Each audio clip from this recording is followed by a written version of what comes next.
France Bleu Armorique, jusqu'à 13h. France Bleu Armorique midi. Nous avons 3 invités aujourd'hui. On va parler du pôle Saint-Hélier en compagnie du docteur Philippe Gallien qui est avec nous, président de l'instance décisionnaire du réseau Braise Paralysie Cérébrale. Il y a également Bastien Fraudet qui est responsable du Living Lab. Alors qu'est-ce que le Living Lab? La réponse dans un instant. Et puis Jean-Marie Kahn est avec nous. Il est patient au pôle Saint-Hélier suite à un AVC et il travaille en collaboration sur les projets sportifs et d'autres projets avec bien sûr la direction et le personnel soignant.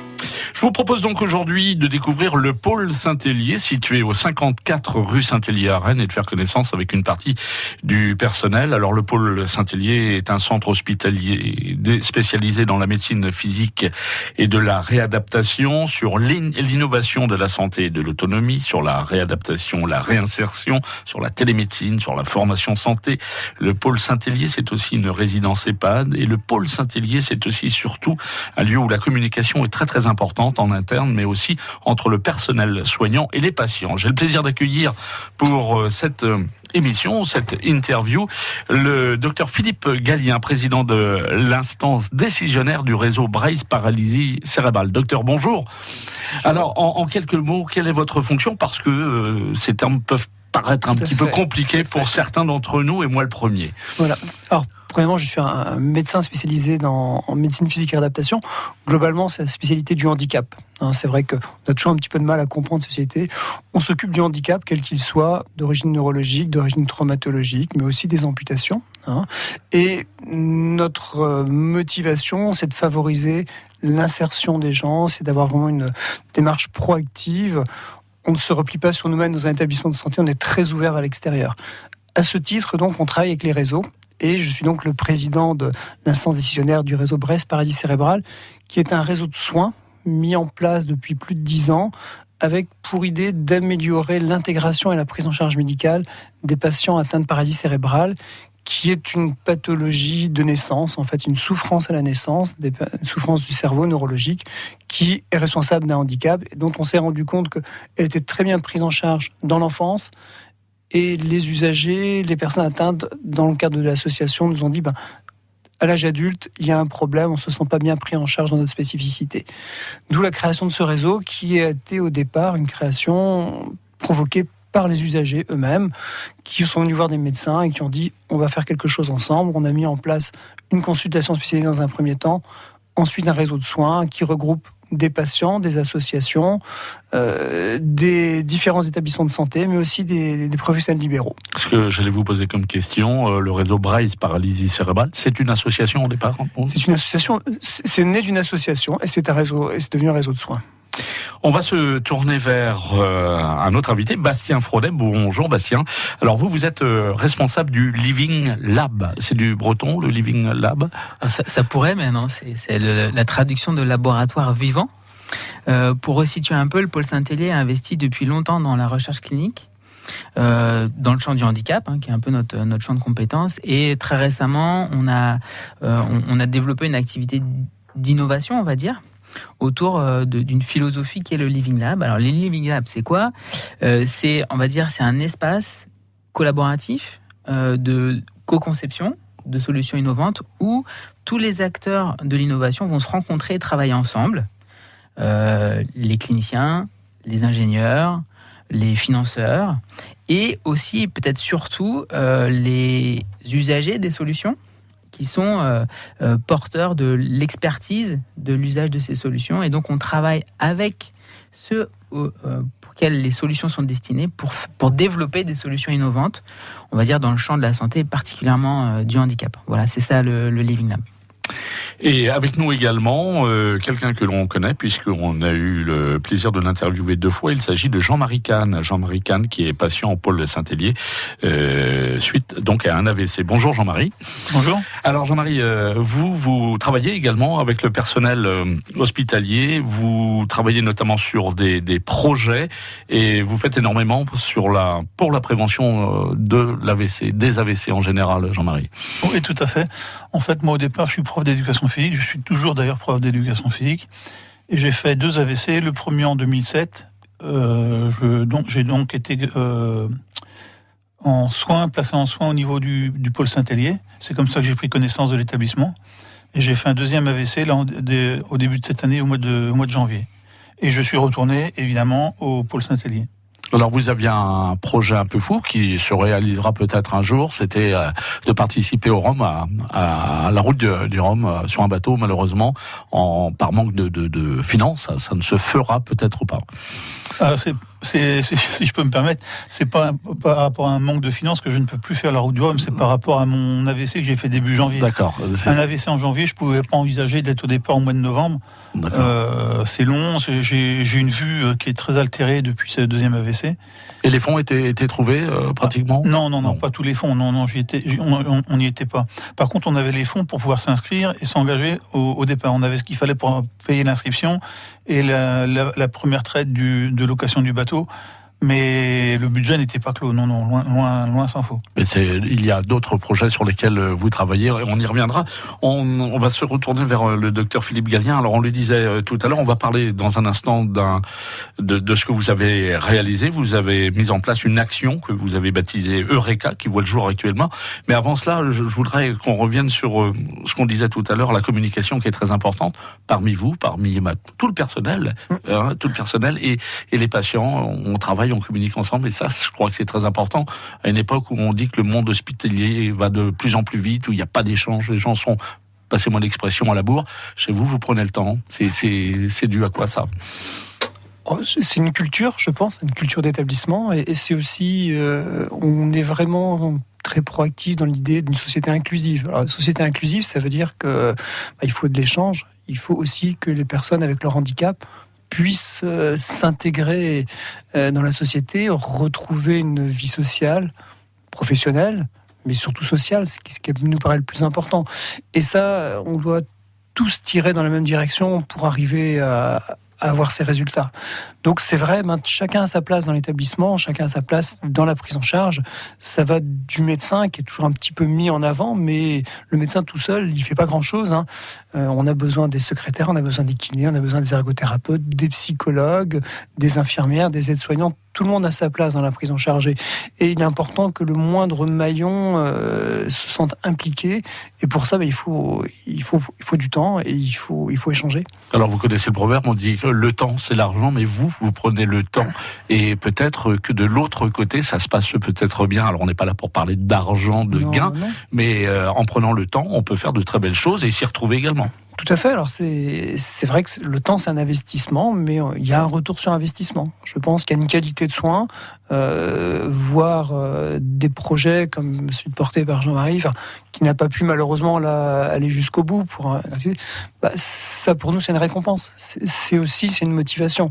Voir des gens qui nous disent depuis que je suis passé chez vous c'est différent, je me sens mieux, je vois la vie différemment et je peux refaire du sport, me réimpliquer avec ma famille et mes enfants. C'est une récompense pour toute l'équipe. Ça rentre dans le cadre de la réadaptation et de la réinsertion. Tout à fait. C'est notre cœur de métier, quelque part quand même. Un petit mot sur vos activités, parce qu'elles sont très nombreuses au sein du pôle Saint-Hélier. On fait du canoë, on fait des activités physiques. Oui. C'est impressionnant. Oui. Alors, c'est vrai que la rééducation, on entend toujours éducation, sport, activité physique. L'idée, c'est de se servir du sport pour aller mieux. On a beaucoup parlé du sport sur ordonnance. Alors nous, on est en plein dedans, puisque... Vous nous rappelez ce qu'on appelle le sport sur ordonnance ? On sait que le fait de faire des activités physiques apporte un plus sur beaucoup d'éléments, sur le plan cardiovasculaire, sur le plan qualité de vie, sur le plan des douleurs, de l'endurance, et donc apporte un bénéfice très important en matière de prévention. Et c'est vrai qu'il a été évoqué que le sport pourrait être délivré sur ordonnance médicale, peut-être pris en charge là. C'est peut-être encore un rêve, mais en tout cas, on voit bien que cette importance de l'activité physique au quotidien pour être en meilleure forme, en meilleure santé. Et nous, on s'appuie là-dessus pour avoir un projet. Alors, c'est vrai que quand on a fait un AVC, pouvoir remonter sur un bateau, pouvoir penser à faire la route du Rhum, moi, j'en serais pas capable. J'ai pas la notion. On va au-delà du handicap. On fait avec. C'est quelque chose de dur, le handicap à porter. C'est souvent une rupture brutale sur un projet de vie, sur un projet professionnel, quoi. Et puis un grand moment de solitude. Et un grand moment de solitude aussi. Et c'est vrai qu'il faut essayer de passer au-delà. Et c'est vrai que le sport nous est apparu comme quelque chose qui peut permettre aux gens de se réinvestir, d'avoir un autre projet, de se voir différemment et de se sentir utile, sentir être quelqu'un, parce que je crois qu'on a tous besoin d'avoir un projet de vie. Alors, nous, on est beaucoup dans notre projet professionnel, dans notre projet familial. Quand on a le handicap qui arrive, c'est vrai que beaucoup de choses s'effondrent. Il faut aller au-delà. Et c'est pas facile. On rentre dans des ménages à 3, quand on a un couple avec un handicap qui survient, parfois des ménages à 4, à 5, il y a des enfants. Et on voit bien qu'il y a une personne qui va toujours s'accrocher là, qui ne sera pas toujours aidante. C'est le handicap, ce sera toujours la dernière qui sera là. Et il faut la traîner, il faut faire avec. Donc autant essayer de faire bien. Et d'en être conscient et d'en parler dans les deux sens. C'est important. C'est important. Il n'y a pas d'interdit. Enfin, on peut parler de tout, on peut échanger sur tout. On ne pourra peut-être pas tout faire, mais on va essayer de faire avec et on ne cache pas les choses. Je voudrais qu'on parle, si vous le voulez bien, d'Eureka. Alors Eureka, c'est, je sais pas comment, c'est une action que vous avez pensée, que vous avez réalisée peut-être pour nous. Je vais me tourner vers Bastien Fraudet pour nous en parler. Qu'est-ce que Eureka, Bastien ? Alors Eureka, c'est un projet dont l'objectif est de pouvoir développer des projets de solutions innovantes et des projets de recherche dans le champ du handicap. Voilà, on sait qu'une des clés de la réussite, c'est quand même un peu le financement. Bien sûr. De ces projets-là. Et il est apparu que le développement d'un fonds dédié au handicap pouvait avoir sa place pour financer des actions qui sont à destination de cette population en situation de handicap à travers des projets de recherche clinique ou des projets en lien avec les activités du Living Lab. Et donc, c'est la possibilité pour, on va dire, tout un chacun, particulier ou entreprise, de pouvoir à un moment se dire est-ce que je peux apporter ma contribution à ce type de projet dont la finalité est toujours l'usager en situation de handicap à la fin. Voilà, donc c'est ça l'initiative Eureka, c'est d'ouvrir cette possibilité-là, de contribuer au développement de la recherche et du développement dans le champ du handicap. Alors, vous proposez aux gens de s'engager, par des dons financiers, par exemple, oui, ça peut être ça. Alors, ce sera à travers différentes manifestations possibles. Voilà, on réfléchit à des modèles variés d'organisations qui pourraient permettre de financer. Mais l'idée, c'est ça quand même. L'idée, c'est de pouvoir financer des projets dont on sait qu'ils vont avoir une finalité auprès de ces personnes en situation de handicap. Alors, on peut qualifier Eureka d'association également, ou c'est interne au pôle Saint-Hélier, C'est rattaché au pôle Saint-Hélier, ouais. C'est pas une association, en tant que telle. Voilà, c'est ce qu'on appelle un fonds de dotation. Voilà, et qui démarre, et on est très heureux de l'accompagner, nous, au sein de la cellule recherche et du Living Lab. On retrouve nos invités du pôle Saint-Hélier. Le pôle Saint-Hélier, je vous rappelle, est situé rue Saint-Hélier à Rennes, qui est un centre hospitalier spécialisé. Donc, on va le rappeler, docteur Philippe Gallien, vous êtes président de l'instance décisionnaire du réseau Braille Paralysie Cérébrale. On peut parler de rappeler la spécialité pour ceux et celles qui viennent de nous rejoindre sur France Bleu Armorique. Tout à fait. Donc, on est spécialisé dans la prise en charge du handicap. Voilà. Quelle que soit son origine. Essentiellement le handicap neurologique, donc ça va de l'accident vasculaire cérébral, la sclérose en plaques, la paralysie cérébrale dont on a parlé, mais aussi des paraplégies, des tétraplégies traumatiques, des traumatismes crâniens, et puis de la traumatologie complexe, des polytraumatismes, des fractures de membres inférieurs complexes, des amputations de membres supérieurs, de membres inférieurs. Donc vraiment le handicap de façon générale. J'en reviens à la relation, au dialogue que vous avez pour tout le personnel par rapport aux patients. C'est un choix. Lorsque vous arrivez, vous souhaitez travailler au pôle Saint-Hélier, vous venez également pour exercer, d'abord pour exercer, mais également pour cet esprit de communication. Alors, je pense, oui, qu'on vient au pôle Saint-Hélier parce qu'on est intéressé par le handicap. C'est vrai que c'est toujours une histoire particulière. Moi, j'ai découvert le handicap pendant mes études de médecine. Je faisais des gardes d'infirmiers pour payer mes études sur un centre de rééducation, et ça m'a donné envie de m'occuper du handicap parce que je trouvais que c'était quelque chose de particulier, de spécifique, où il y a beaucoup d'humains. Beaucoup d'humains, il y a de la technique, il y a du médical, c'est sûr, mais il y a aussi beaucoup d'humains, beaucoup de relations. Et je crois que quand on s'occupe du handicap, on a forcément besoin de communiquer. Enfin, on a une certaine attirance là-dessus, je pense. Il y a un profil particulier. Et c'est d'ailleurs le reproche, nous, en tant que patients, qu'on peut faire. Je dis nous, moi j'ai la chance d'être en bonne santé, mais je veux dire le reproche ou le constat qu'on peut faire, le monde médical peut faire un petit peu peur dans la communication. On dit, on n'ose pas, on a toujours une petite... c'est parfois on n'ose pas franchir peut-être, tout simplement, parce qu'on n'ose pas parler au personnel soignant. C'est sûr, c'est parfois très technique, on a parfois des craintes, mais... Moi, je suis toujours un petit peu amusé des gens qui me disent bonjour monsieur. Oh non, excusez-moi docteur. Il y a ce côté un petit peu très très référent. Ça impressionne un peu, mais je dis oui docteur, mais je suis monsieur d'abord. C'est vrai que on a des spécificités, on a des compétences professionnelles, mais comme toute autre personne qu'on met au profit des autres personnes pour essayer de les aider, je crois qu'on gagne beaucoup dans l'échange. C'est vrai que... Alors on revient sur cette action que vous menez, Bastien Fraudet. Je rappelle que vous êtes responsable du Living Lab.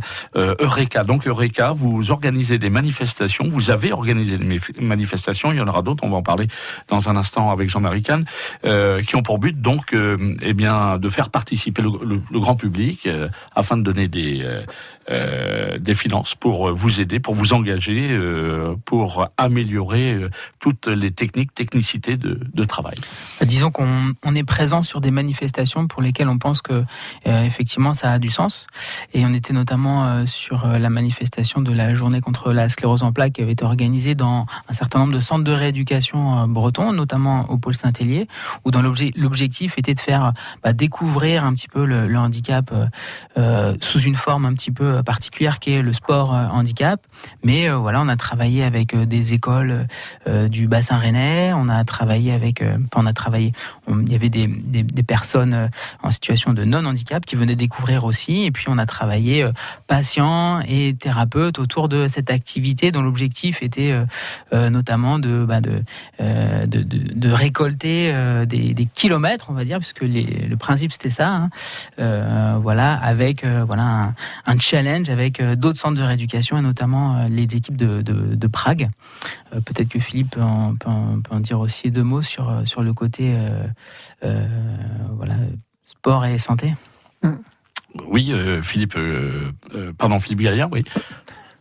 Oui, alors donc c'est vrai que l'idée est partie de Prague au tout départ, puisqu'en fait à Prague ils avaient organisé déjà historiquement une journée de 24 heures qui s'est intitulée le marathon de la sclérose en plaques. Donc on a repris le mot, on l'a fait à Rennes, c'était la 3e année cette année, et c'est vrai qu'on a voulu nous l'étendre au-delà de la sclérose en plaques, mais à tout le handicap, et en faire une journée sport et handicap, axée sur l'idée de faire découvrir le handicap par le sport, et faire du sport ensemble, personnes soignantes, personnes aidantes, et aussi patients, personnes atteintes de handicap, d'une maladie neurologique ou non, et avec un travail au niveau des écoles, parce qu'on voit bien que ce que l'on ne connaît pas fait peur souvent. Bien sûr. Alors justement, je ne sais pas si le terme est exact, encore une fois, mais ce genre de manifestation peut démocratiser tout à fait, tout à fait, la maladie et l'approche avec les patients. Oui, tout à fait. Et puis c'est vrai que regarder d'un autre œil, en fait, finalement, se dire, voilà, la personne qui est handicapée, c'est quelqu'un qui n'a pas de chance, mais c'est quelqu'un pareil que nous. Hein. Et donc, c'est vrai qu'il fait des choses aussi qui sont parfois difficiles, et que quand on se met à ce niveau, on se rend compte, notamment, utiliser un fauteuil, c'est pas simple. Hein. On l'a constaté la semaine dernière avec Esteban, une personne qui est donc handicapée, qui est sur un fauteuil roulant, qui fait partie de l'équipe de France de basket, et qui disait, il faut bien sûr la maîtrise du ballon, comme à n'importe quel joueur, mais en plus, il y a cette masse musculaire à travailler pour diriger le fauteuil. On ne s'en rend pas compte. Mais la manière dont il en parlait à notre micro, c'est très surprenant, parce que, on oublie presque le handicap, la façon dont il en parle, et je crois que ça... Et je crois que ça, il faut aller au-delà du handicap, quoi. Bien sûr.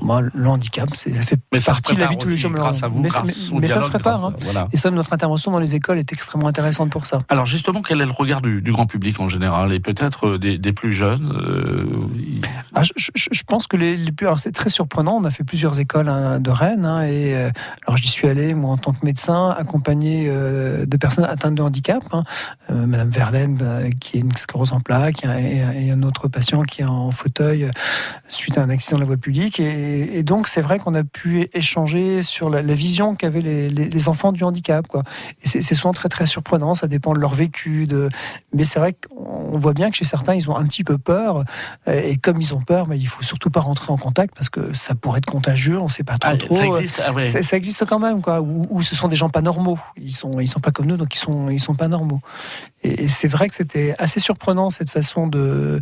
Et aussi, il y en a un qui m'a posé une question. Il y a eu les événements malheureusement dramatiques que l'on sait, puisque on est intervenu dans une école juste après le problème sur le supermarché là. Et un enfant m'a dit mais cette personne qui a tué des gens là, c'est un handicapé. Et c'est vrai qu'on voit tout ce côté un petit peu péjoratif que peut avoir le handicap dans l'esprit de certains. Qui n'est malheureusement pas encore assez enseigné. Tout à fait. Je crois que le handicap n'est pas encore assez banalisé. Jean-Marie Kahn, on rappelle que vous êtes patient au Pôle Saint-Hélier suite à un AVC, que vous faites énormément pour faire de la prévention sur l'AVC, sur les AVC. Alors, que faites-vous en priorité, Jean-Marie ? Vous menez un combat, mais concrètement, vous allez dans les manifestations Quand il y a des manifestations qu'on est conviés, on y va évidemment.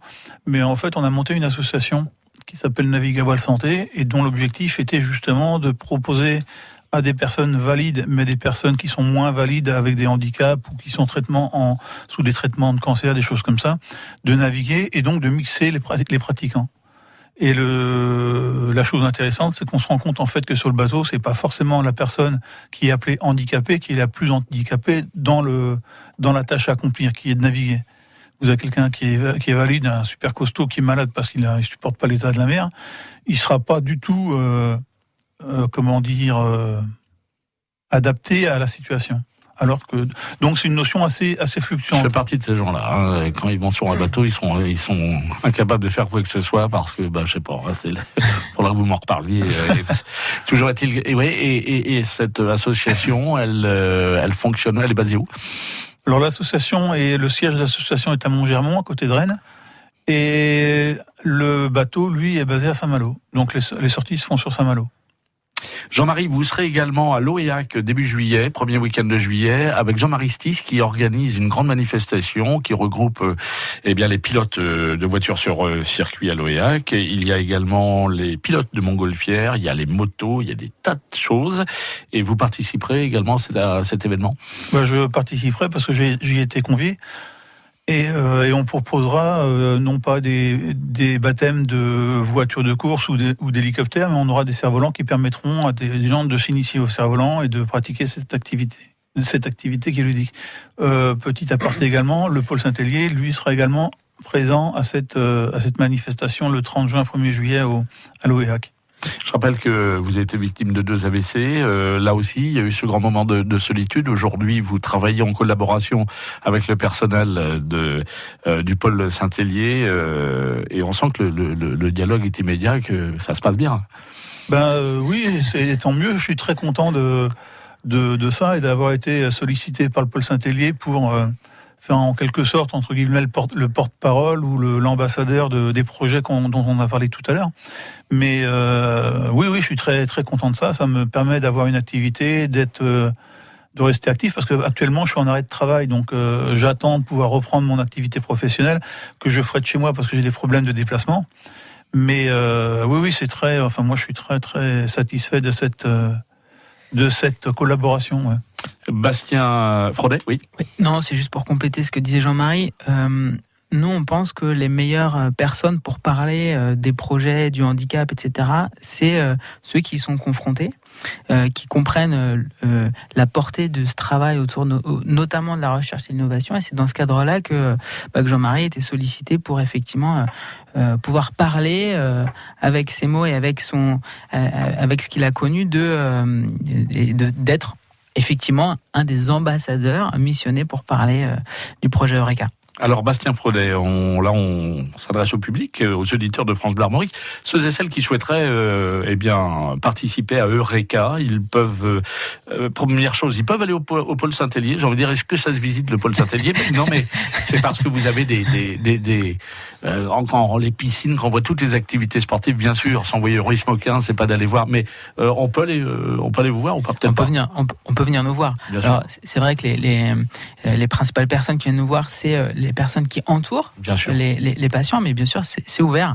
Bien sûr c'est ouvert. Alors, ceux et celles qui souhaitent vous aider financièrement, on peut envoyer un chèque, il y a une adresse. Oui. Donc, bientôt sur le site du pôle Saint-Hélier, vous allez retrouver les coordonnées d'Eureka. Voilà, parce qu'il est en train d'être fait, donc ça va être très vite à jour. Donc, qu'ils n'hésitent pas à aller se rendre sur le site pour trouver les informations nécessaires ou écrire au pôle Saint-Hélier, tout simplement, et découvrir les projets sur lesquels on travaille actuellement. On pourra en parler tout à l'heure.